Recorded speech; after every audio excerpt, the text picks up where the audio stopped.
Yes. First of all, it was to stay hydrated, but then also because your body needs the minerals, specific ratios. Right. And he said the first 48 hours, he felt like he was going to die. Then after that, he got used to it and his body started adapting. And all of a sudden, everything he used to crave kind of went away. Yeah. Isn't that wild? That is I mean, wild. that's real. That is. And, you know, part of this diet that I was on, it was fasting. I fasted I would eat dinner on Sunday and then not eat again until Tuesday. And during the time I didn't eat, I drank water. I drank a gallon of water. Yeah. Well, You know, out of so- all things, we need water. And, you know, they even taught us that in the military. They're like, you know what?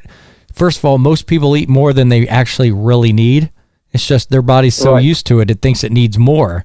In actuality, it doesn't. Right. But they said one of the most important things, if you don't eat, stay hydrated. That's the most important. So if you miss a know meal, just get water and minerals in your system, and you'll be good to go Yeah. for a couple Yep. days. That was a good suggestion. That is exactly right.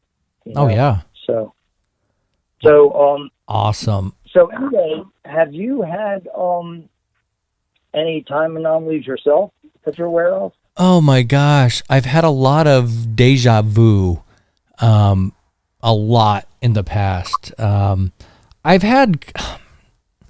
experienced something, a couple things that were like time anomalies. Sorry, when I was in Iraq, over in Baghdad, and how can I put it into words? It was kind of weird.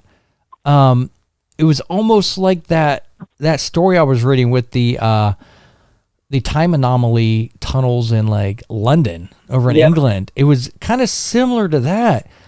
And it was like, where did the time go? And I just thought, oh, it's just me. But even to this day, I can't explain it.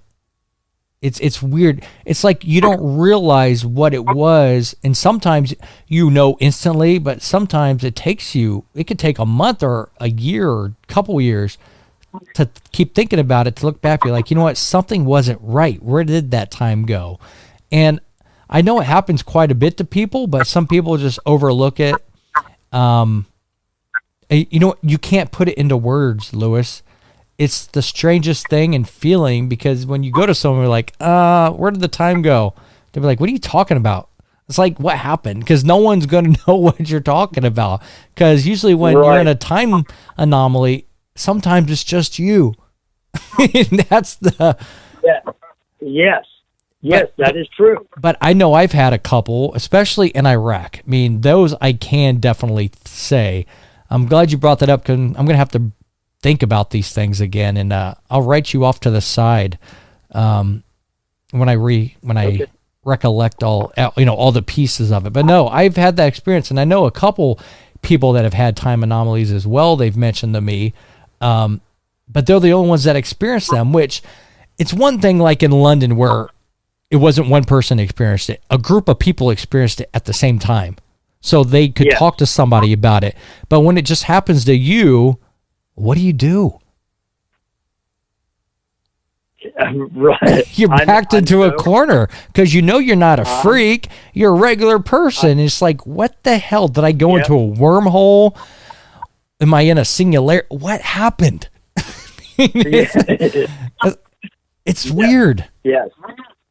Yeah, and there are those kind of mini portals or SQEs that are, and I think this is associated with the SQEs, but I'm not positive. And I think they're called slots.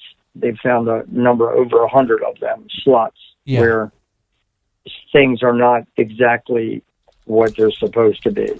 You know, so I had my latest time anomaly was it was definitely a timeline shift. Yeah. It wasn't a drastic one, but what happened was I was out crabbing, and I came in. I didn't take enough water out with me, so I came back in to get some water to the little shack that sold water and bait and stuff right there at the launch.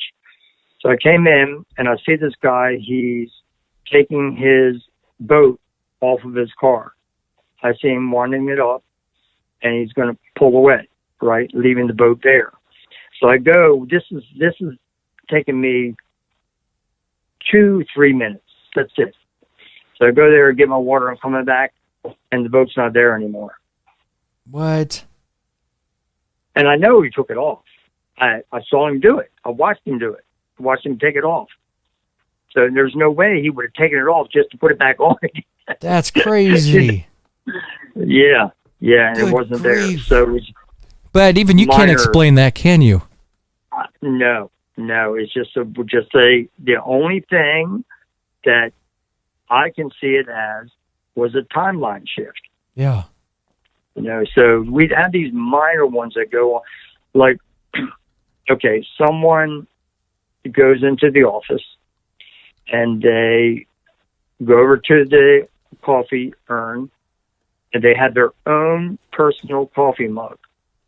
They put it under the faucet and they get their coffee and they take it back and put it at their desk.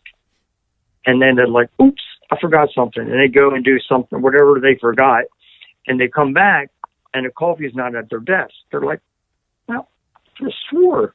And they go back to the coffee pot and it's sitting there. Well, what they're going to think is, I must have just thought I took it to my desk. I mean, they're not going to think it's anything but that. You know what I'm saying? Yeah. Wow. They're not going to think that it's anything more than they just forgot to do it, when in fact it was a timeline shift. That's insane. In a Yep. crazy And it way. happens all- Yeah, most of them go unnoticed. Yeah. No doubt in my mind, because they're minor. Well, know? yeah, it's so small that that's why I mentioned before, some people that have had these, they might be so small that you don't realize it. You're like, oh, Yeah. and you brush it off. But some people have these incredible, like, so obvious ones or cases that happen where you can't deny it. I mean, Right. it's like in your face. Now, I am, and I'm not going to put a lot of information out about this because Yeah. I'm writing a book. Mm-hmm. I started it on one case. Now there's going to be other stuff within that, but basically it's one main case. And I've been talking to this person for January the 17th was 4 years. Mm-hmm. She was moved from all other timelines except this one. It was a punishment. And she was moved to this timeline, but with the memories of her alpha timeline intact. So basically, she felt like she was living in a false reality, like everybody were puppets and nobody was real and nothing was real because everything had changed. Wow. She still had her sisters and a brother, but their lives were different. Her nephew got married when she was here, but he had already gotten married on the other timeline. Mm-hmm. Yeah. Wow. So that's crazy. Yes. And when I'll put out one little snippet. When she left the timeline that she was on, which was in New York was flooded. Completely flooded. Yeah, we're talking 14 years ago. That's a whole different timeline. Yeah, it was a whole different timeline. That's a whole different dimension, because that never happened 14 years ago. It did on that timeline. Well, yeah, on that timeline it did. It's no different than in a way back. It's a parallel universe in a way. Exactly. Which are what timelines are, kind of, when you really think about it. It's a parallel existence. Yeah. And they all exist at one time, which is really wild. So a lot of people are like, well, what if you die on one? Do you die on all of them? No, you don't. Yeah, correct. It just depends on the timeline, or sorry, on the which timeline you're on. Yeah. So what I think is that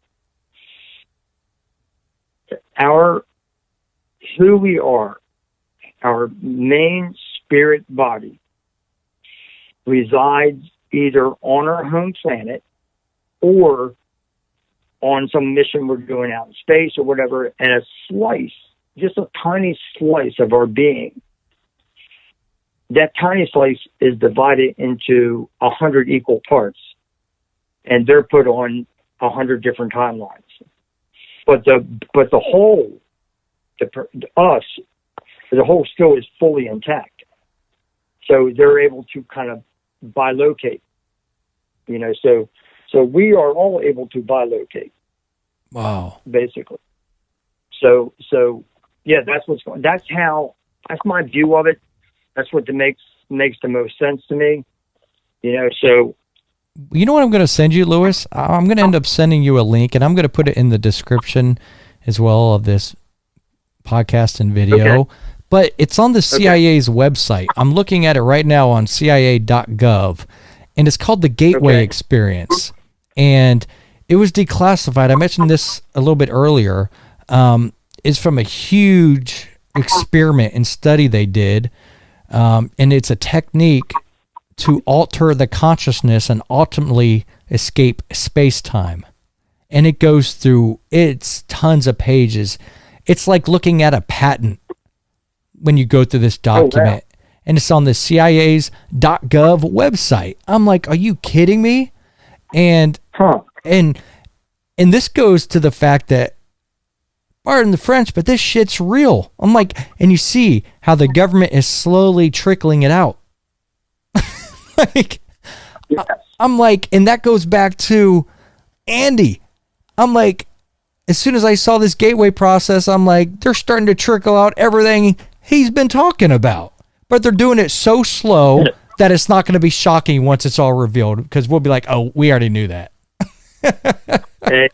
Yeah, they better get it out there, because when he gets in there, it's all coming out. Oh, yeah. Well, exactly, because they're like, oh, so here's what we did, but then they cut out the little piece, and I can see Andy calling their bluff, like, yeah, that's all true, but you left out these 20 other pages. Yeah, exactly. If you're going to let it out, release it all. Don't be blacking out lines or nothing. I know. I just hate that. So do I. It's redacted, that's bull crap. It's annoying. But most definitely. But this document came out. It's so it was typed up in 1983, but everything they're talking about goes back way before then. This was like in the 50s. They were doing some work on this in the 40s, all the way back when, around the time Andrew was talking about as well.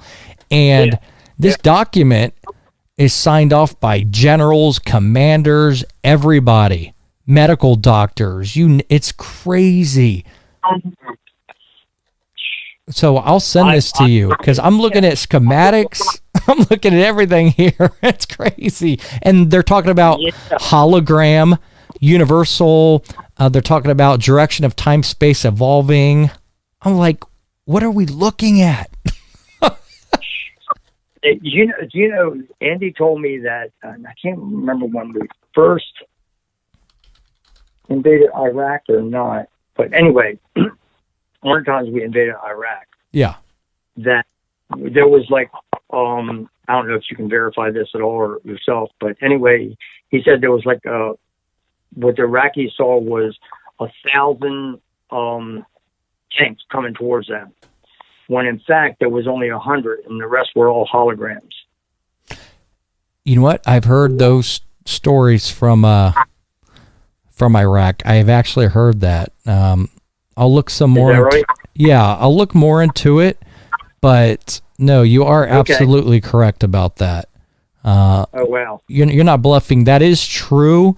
I'm going to have to dig in and do some research, because I've actually heard people, and I can't give away everything I did in Iraq because it was pretty big stuff. Course. But I can tell you I've heard from, not directly, but let's just say I've read some documents and overheard some people when I was at the command center in Baghdad, talking about some similar things. Not exactly what we were talking about, but similar, how can I say, you know what, let's just use the word hologram, okay? I know we have the technology, and I'm pretty sure we used a lot of that secret classified technology in Iraq. A lot of that, back then I did have a top secret clearance at the time, but that doesn't mean you get access to all that. It's on a need-to-know basis. Of course. But I can tell you, anything like that would be, even though I was top secret, there's multiple different levels of top secret. And that was way above me. We're talking like Yankee White probably, or some crazy level of clearance that you would need to even be involved in cloaking or that hologram or, holographic technology that was used. But but I can validate, at least to some degree, that I did overhear and read some things about that being used. But I'm going to dig more into that, because I'm glad you rejogged my memory. Sure. Cool. That's awesome. Yeah, check it out. And I mean, I don't know if you've ever seen that. They had, I can't even remember where it was, but it was a couple of years ago that outside this building, they had like these fish that were swimming out in the open air, and it looked like real. It looked so real. Have you seen that? No, I don't. I might have, but I don't recall. I mean, if my memory's joggled again, I'm pretty sure I will. I've seen so much stuff, Lewis. I'll bet. Oh my gosh, man. So it's anyway. I've just been opened up to what is, really going on to a large degree, and how much more there is, and just like. There's no question in my mind whatsoever that our galaxy, our universe, is inhabited fully. Yeah. Fully inhabited. No doubt in my mind whatsoever. That we're not even close to the only ones. Well, yeah. Well, you know what? All you have to do is look up. And there is a term, I forget what the term is. It's something about a paradox. I forget what it is, but it's referencing, where are the aliens? Because they're talking about, so we got like phase or type 1, type 2, type 3 civilizations. And a professor, Dr. 𝗍𝗠𝗞𝗘, talked about this, where I think we're a type, I forget if we're type 0 or type 1, I forget, but like the top 3 or type 3 civilization is one that can, like, I guess, control, the sun, and they control the galaxy, things like that, whatever it is.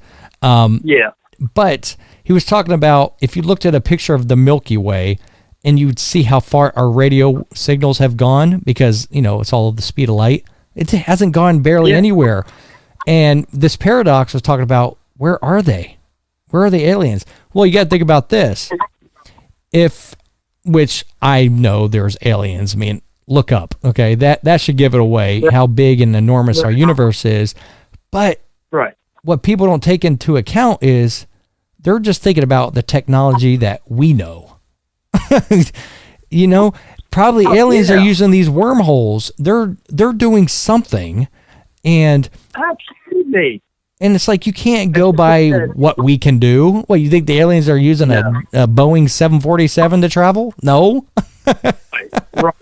They're not using combustion engines. Yeah. They're not doing that.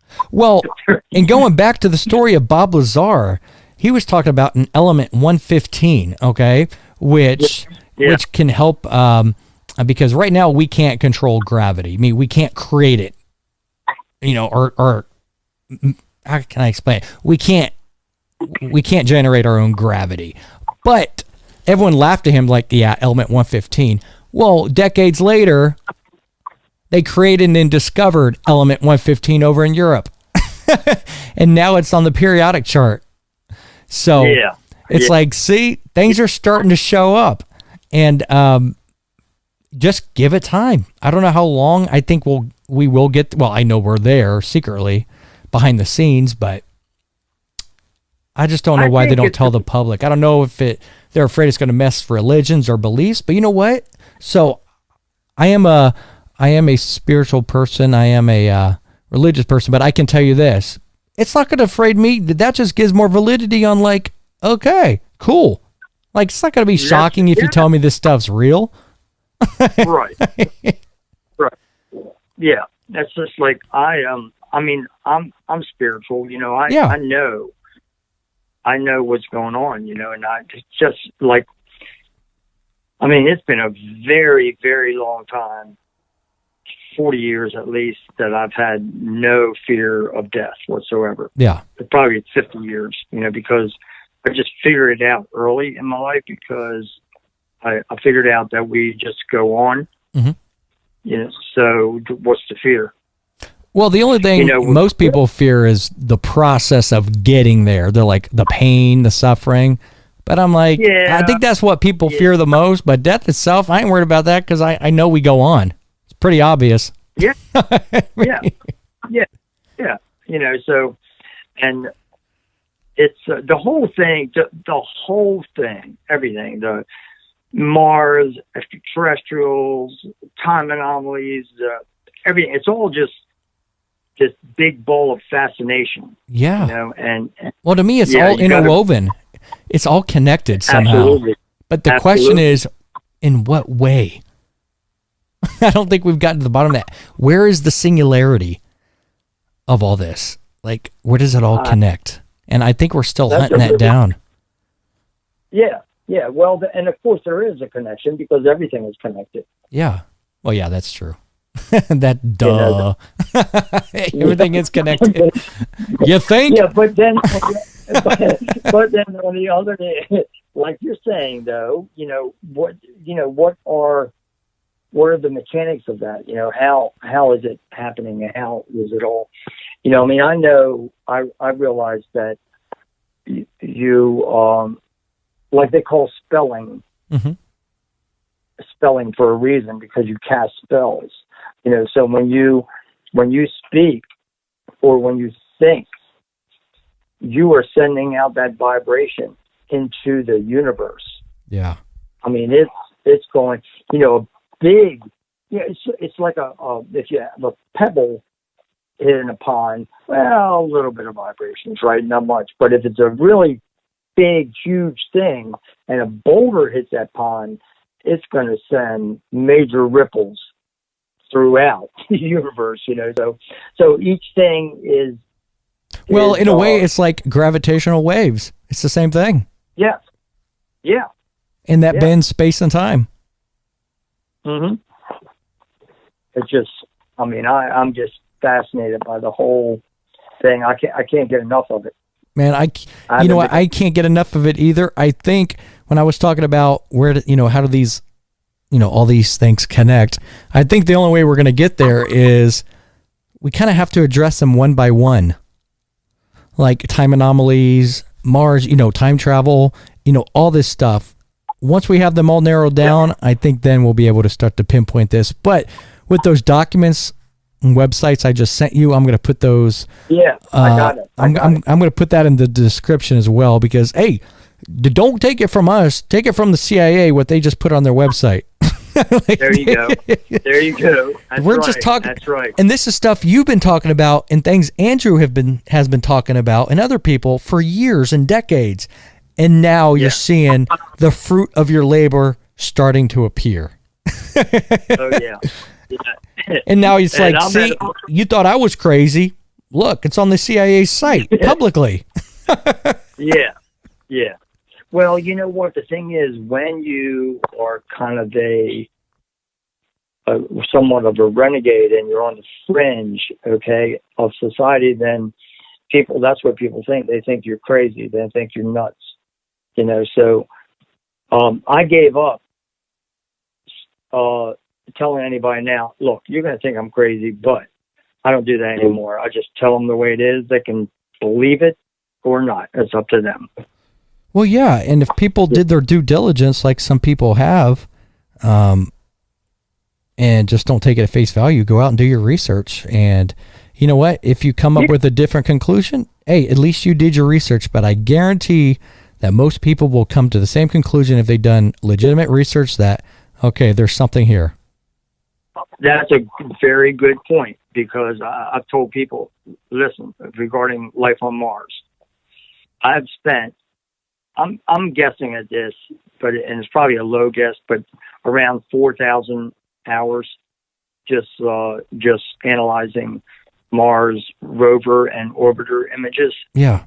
You know, so it takes a lot to do that. So I've got to tell people, look, I spent all this time doing this. I want to know how many images that you have analyzed. They shut up because they haven't analyzed any. Zero. You know, they just give an opinion based on the mainstream blurb about, you know, what Mars is about. I mean, they're telling us that, first of all, they always show the sky all red when it has baby blue skies, right? Yeah. It is somewhat of a desert planet, but it does have growth. It has water. Correct. And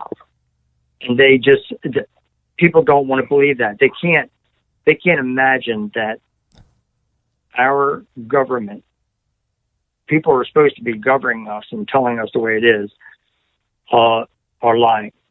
Yeah. You know, so they say that you can't breathe on Mars. Well, that's a lie. I've talked to 4 people that have been there, 5 people, I'm sorry, and breathed on the surface. Well, where there's water and plants, usually there is some percentage of oxygen. Even if it's not the same level as ours, oxygen is oxygen. Yeah, well, the way Andy has put it, and I think that he is accurate, it gets to be somewhere between 10,000 and 14,000 feet. If you're at that level on Earth, the way that you are breathing, the oxygen content, it's like that on Mars. That's how it is on the surface of Mars. So yes, it's a little bit more labored breathing. Hypoxia sets into your legs if you're, you know, walk up there for a couple of hours walking. Yeah. But it is life sustainable. Well, you know what? It's no different than this, Lewis. So I live outside of Portland, Oregon in Washington State. And right here we got Mount Hood. And I've been up to the summit, and the summit's 11,000 feet, okay? I can still breathe. Now, it's not the same as sea level oxygen levels, but I can still breathe. Now, if you're up there a long time, yeah, you'll start to feel the effects, but, you know, it's no different than going skydiving. I think it's once you're above 15,000 feet, you need oxygen. But if you take a blood oxygen level reading, you're still in a safe zone for quite a few hours. So being on Mars with oxygen, something like that wouldn't surprise me. It's not going to affect you as long as you're not out there long term constantly. That's why I do think they have some form of shelter so you can go in, recuperate, and then go back out. Oh yeah, that's what I think our bases. We have bases on Mars, and I'm sure that they're oxygenated. You know, yeah, to make them more human habitable. You know, so and I know we have bases there. There's no doubt in my mind whatsoever. Oh, no doubt. Yeah, and we've been going there. Well, Andy is the one that has told everyone of the first time we went there. Mm-hmm. We 2 of our astronauts, brave astronauts, landed on Mars in 1964. Yeah. Via conventional rocketry. I don't know if you read that or Andy told you or whatever. You know, so, but, and what happened was, the Martians who we were in contact with agreed to rescue them.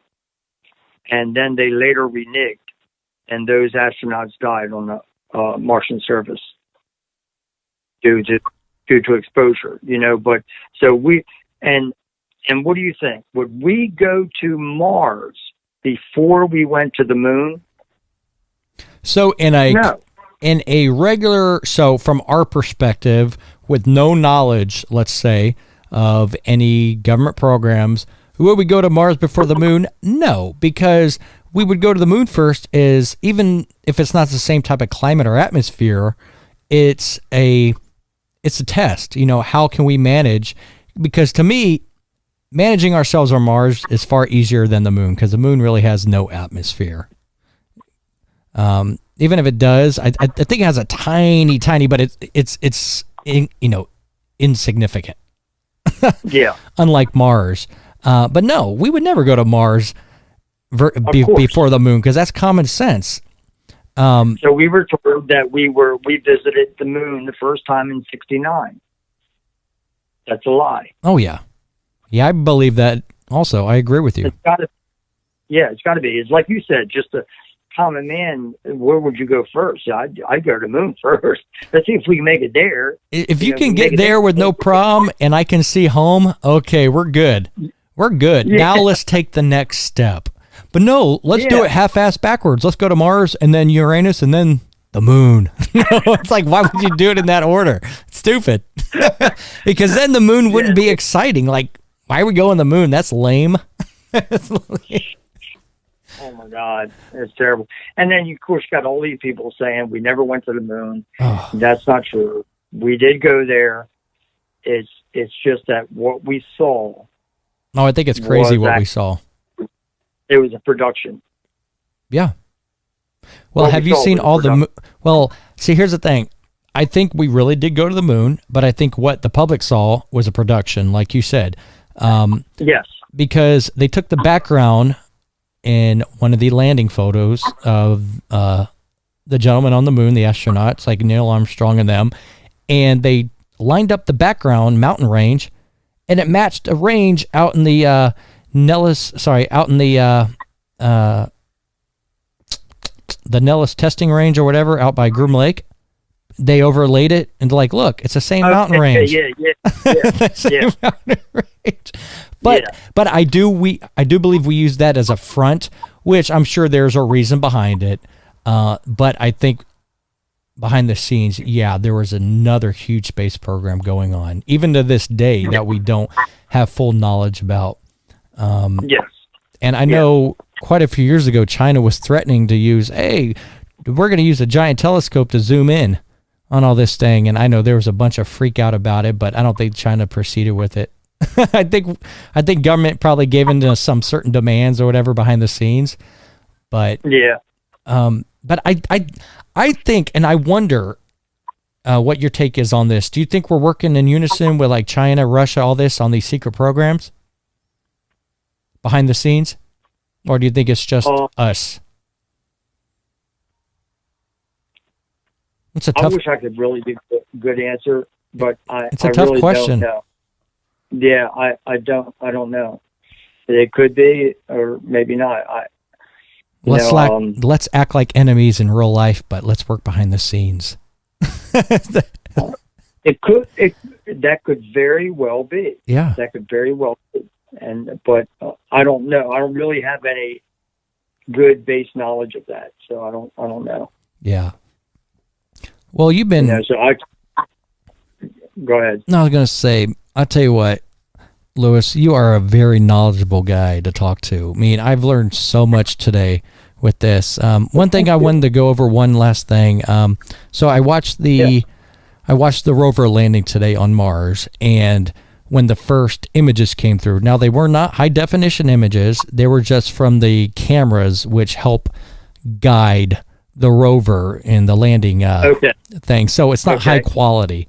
But something got to me on this feed. I'm going to have to hunt it down and post it and send it to you, because someone was saying, they're going through the photos and then they start releasing them. So kind of like they're saying they have to review each photo as it comes in. And to me, it's like, in case they accidentally get something on camera that they don't want, and then it's, then they filter it and then they show us the pictures they want. But all I got to say is, with you doing your research, you're going to have a lot of photos to analyze coming up. And hopefully there's a couple that accidentally fall through, because I know they do a lot of heavy editing on a lot of those pictures. And Yes. I know a lot of professional photographers and forensics individuals who do a lot of that stuff legitimately for certain legitimate purposes. But Sure. but you can't get everything in a photo. It's almost impossible.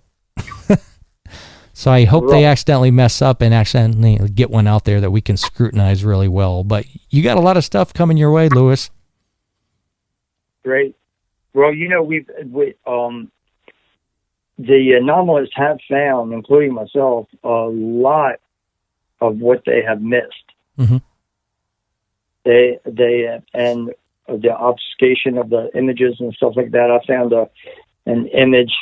You can look at my photos, go into my albums. You'll see it's Burns Cliff, the image distortion from Burns Cliff. Yeah. And what they do is they repeated segments of the images, and so I detected all the same cluster of rocks over and over and over again to make this look like a cliff, when in reality it is not.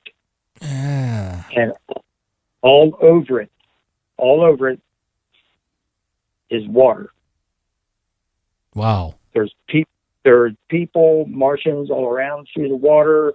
There's a boat. There's a resort area. I have a lot of work on that. Oh my gosh, that is so.